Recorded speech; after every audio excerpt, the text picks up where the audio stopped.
Nous accueillons à présent Madame Jamoul qui représente l'EPS dans la commune d'Oderghem. Bonjour. Bonjour. Alors, vous êtes entre autres conseillère communale et chef de groupe au conseil communal et vous êtes la présidente du conseil consultatif formation, emploi et enseignement. Vous vous présentez en tant que tête de liste pour le PS à Oderghem. Oui. Alors, je vous rappelle le principe de notre émission. Vous avez 1 minute 30 pour répondre à notre première question. Et ensuite, et en fonction de votre réponse, nous enchaînerons sur différentes sous-questions. Quand vous êtes prête, nous pouvons commencer. On y va. Alors, Madame Jamoul, si le PS remporte les élections à Oderghem, quelles sont les 3 initiatives ou projets en matière de culture pour les jeunes que vous comptez mettre en œuvre ? Alors, moi je pense que la première des choses, et on l'a dans notre programme, c'est vraiment de diversifier l'offre culturelle dans la commune et en particulier du centre culturel. Pour le moment, c'est Paris Théâtre et c'est Exploration du Monde essentiellement, avec un public quand même assez âgé et qui a les moyens aussi financiers parce que les abonnements ne sont pas donnés. Et donc je pense qu'il faut vraiment faire une diversification de l'offre culturelle dans la commune ou aussi en partenariat avec les communes voisines. Je pense qu'on a tout intérêt à développer des synergies dans l'intérêt de nos habitants. Il n'est pas nécessaire de faire la même chose dans 2 communes voisines si on peut s'organiser pour que les habitants des 2 communes bénéficient et mettre les moyens des 2 communes ensemble pour développer des choses. Il y a des choses qui se font intéressantes à Watermal-Boisfort, à Woluwe, et je pense que tous ensemble, il y a moyen d'être plus forts. Et ça passe, je pense, par le fait que le centre culturel obtienne la reconnaissance et l'agrément de la communauté française. Alors, je sais que c'est pas facile, mais quand nous, on s'est battu pour que ce soit ainsi pour la bibliothèque, puisqu'il n'y avait pas de bibliothèque, on s'est battu pour qu'il y ait une bibliothèque reconnue par la communauté française, ce qui permet de développer vraiment un beau service de lecture publique. On nous avait dit ce sera pas possible, eh bien on y est arrivé. Donc, je pense que pour le centre culturel, il y a vraiment du travail à faire dans ce sens-là. Ça, c'est sans doute la première chose à faire. La deuxième chose, c'est de rendre la culture accessible à tous. Donc, et ça veut dire mieux informer sur ce qui est possible dans la commune, travailler avec les écoles, la maison de quartier, la maison des jeunes, essayer de mettre autour de la table vraiment tous les acteurs possibles, les associations aussi, les mouvements de jeunes. Et ça veut dire aussi prévoir des tarifs réduits pour les jeunes et les personnes âgées. D'ailleurs, c'est exactement, je pense, la même problématique, qui peuvent pas se permettre et qui n'ont pas accès à certaines salles, à certains spectacles, à certaines cultures. Et donc ça, c'est vraiment la deuxième chose. Et troisième chose, c'est la mise en valeur des activités des artistes locaux. On a une académie, on a du théâtre qui se passe à l'Athénée. Il y a un cours de théâtre qui est reconnu. Il y a des artistes à l'académie qui commencent à être bien reconnus également. Et je pense... Il y a des jeunes qui développent des choses, que ce soit la maison des jeunes ou la maison du pavillon. Il faut mettre en valeur toutes ces initiatives, qu'elles soient amateurs, semi-professionnels, qui existent dans la commune, et mettre en valeur tous ces talents de la commune. Et pour cela, moi je pense que ça devient assez important d'avoir une salle. Il n'y a pas de salle. Donc un mouvement de jeunes veut faire un spectacle ou une soirée. Il n'y a que la salle du centre culturel, mais qui n'est de nouveau pas accessible. Elle est chère. Il n'y a pas moyen de vendre, par exemple, ces boissons, ce qui est quand même une manière souvent de récupérer des frais et des choses comme ça. Il n'y a pas une salle un peu digne de ce nom où on pourrait, un lieu convivial, organiser, que ce soit une fête, que ce soit un spectacle, si on n'est pas d'un certain niveau financier. Et je pense que c'est vraiment important qu'elle soit bien insonorisée aussi par rapport aux voisins, qu'il y ait possibilité... une cuisine, enfin pour le moment il y a 2 salles paroissiales mais qui sont full, qui sont mal situées, mal insonorisées et donc c'est vraiment un problème de lieu de rencontre pour les activités quelles qu'elles soient, des associations, des jeunes, des moins jeunes. Donc moi je pense que c'est les 3 choses sur lesquelles 4 même, je mettrais l'insistance, avec quand même quelque chose en chapeau.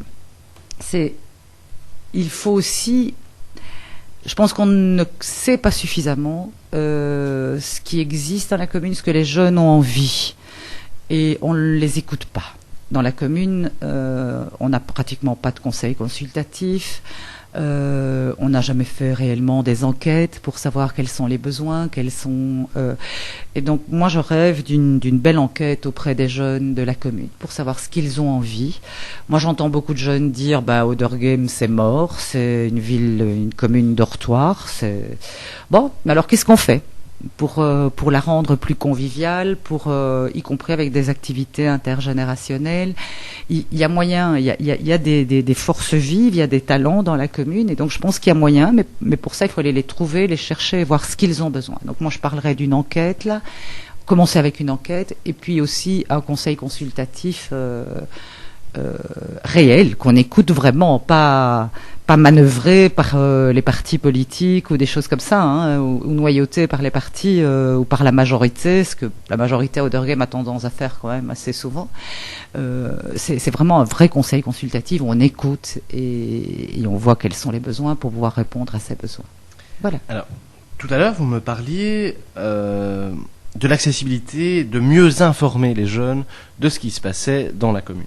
Mais comment, justement, en termes de promotion, de communication, par quels moyens, en fait, allez-vous mettre au courant les jeunes qu'il se passe quelque chose dans la commune, que la maison de jeunes a par exemple, produit et réalisé une pièce de théâtre? Comment allez-vous faire en sorte que les jeunes soient au courant et viennent en tant que public et assistent aux différentes choses? Il y a bien sûr le journal communal, il y a le site de la commune.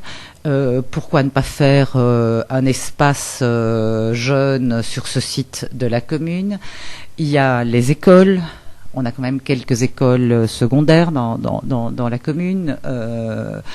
Il y a, et c'est possible aussi, ne fût-ce qu'une fois par an, faire un courrier ciblé pour indiquer toutes ces sources d'informations auprès des jeunes de la commune. Et c'est tout à fait possible.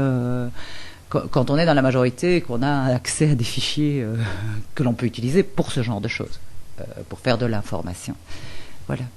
Alors, je ne peux évidemment pas passer à côté d'une ère de la guerre. Comment allez-vous financer ces projets, cette enquête, par exemple, auprès des jeunes, ou comment allez-vous financer la diversification de l'offre culturelle dont vous me parlez tout à l'heure? Alors, la diversification, ça passe par des synergies avec d'autres communes, et ça se passe aussi via un agrément et une reconnaissance. Ça prendra du temps de la communauté française, et là, dès qu'on a ce genre d'agrément, on a également des subsides de la communauté. Il y a des obligations à charge du centre culturel, mais également des subsides. Actuellement, le centre culturel est déjà soutenu financièrement par la commune. On peut continuer à le soutenir et augmenter un peu ses subventions de manière à ce qu'il puisse faire un peu autre chose, en lui mettant un contrat un peu différent. Alors, il faut savoir aussi que la commune a quand même de belles réserves. Alors je dis pas qu'il faut les utiliser toutes uniquement pour la culture et pour les jeunes, il y a également d'autres besoins dans la commune, mais c'est une question aussi de choix et de priorité qu'on se donne.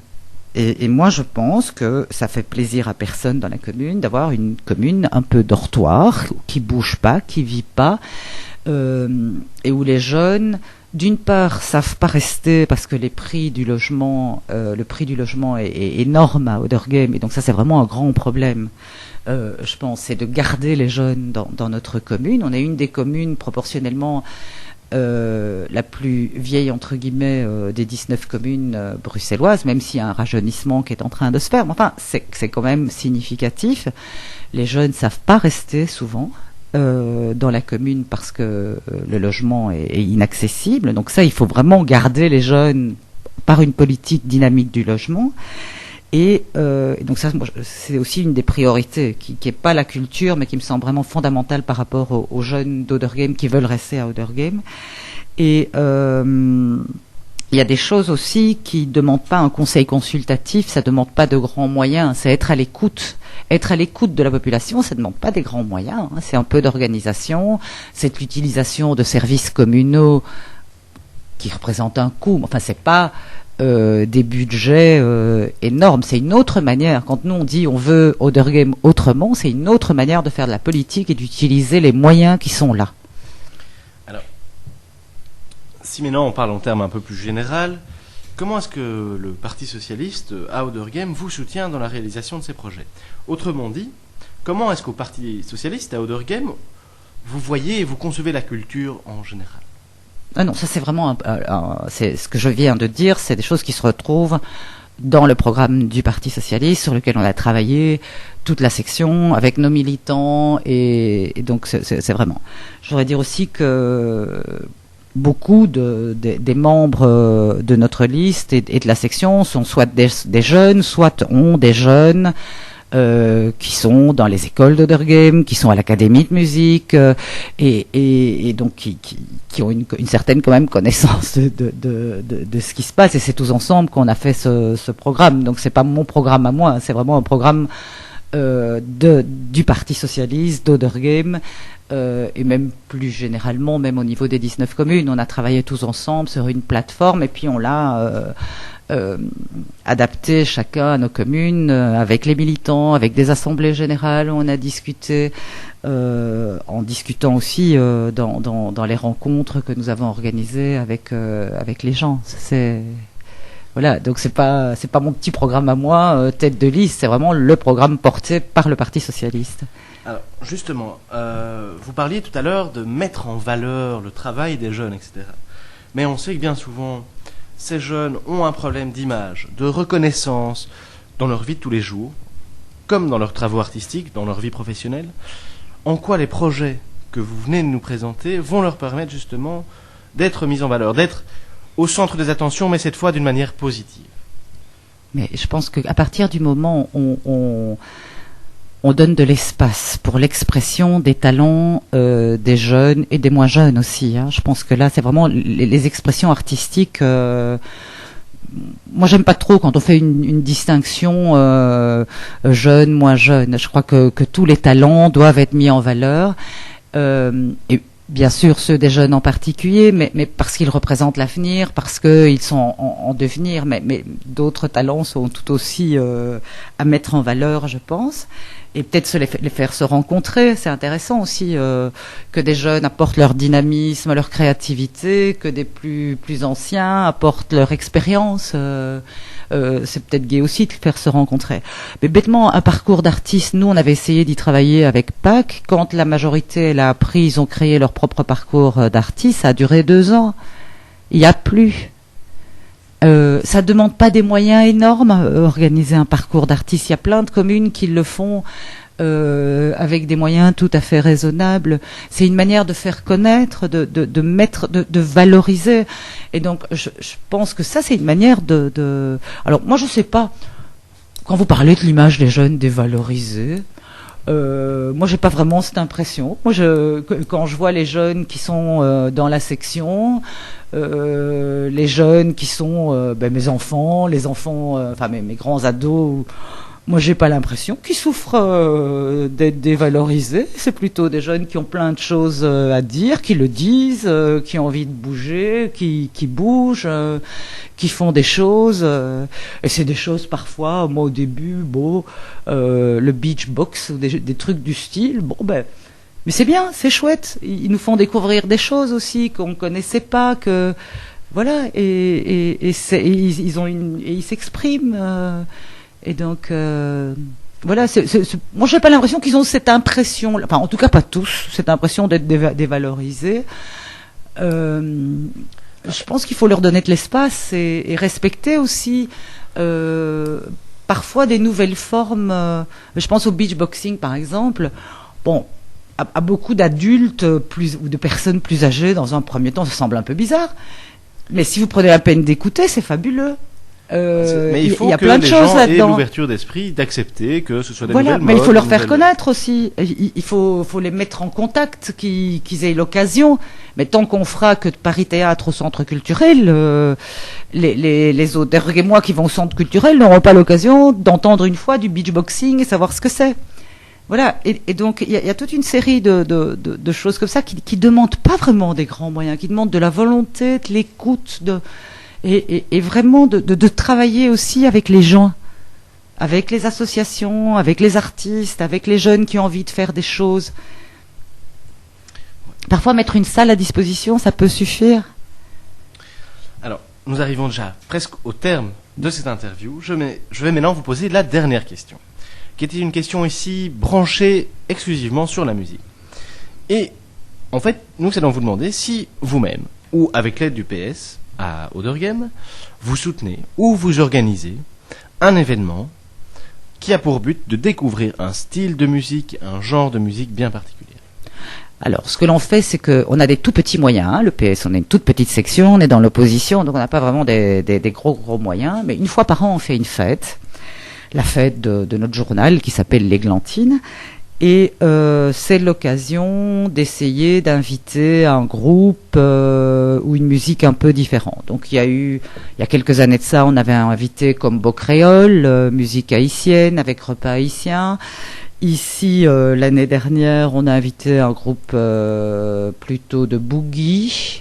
Et cette année, on invite des jeunes musiciens de Gand qui s'appellent, il faut aller voir leur site, c'est Nomad Swing. Et eux, c'est plutôt du jazz et du swing. Ils vont d'ailleurs à Music Village, ils iront bientôt. Et donc, c'est eux qui, cette année, animeront notre soirée. C'est une manière d'essayer d'apporter un petit peu... on a aussi organisé un superbe débat avec les jeunes... et ça, on avait réussi à le faire au centre culturel avec présence et action culturelle. On avait eu un peu de subside de présence et action culturelle avec une pièce de théâtre montée par les élèves de l'Athénée d'Odergem avec tout un débat qui avait suivi sur la violence, le respect.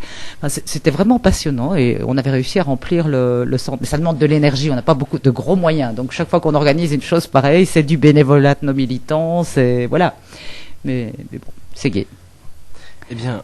En tout cas, un grand merci d'être venu répondre à nos questions. Non, merci de nous avoir invités. Alors, je vais rappeler pour nos auditeurs que vous vous présentez en tant que tête de liste pour le PS à Odergem et je vous souhaite bonne chance et bon courage pour les élections. Merci beaucoup.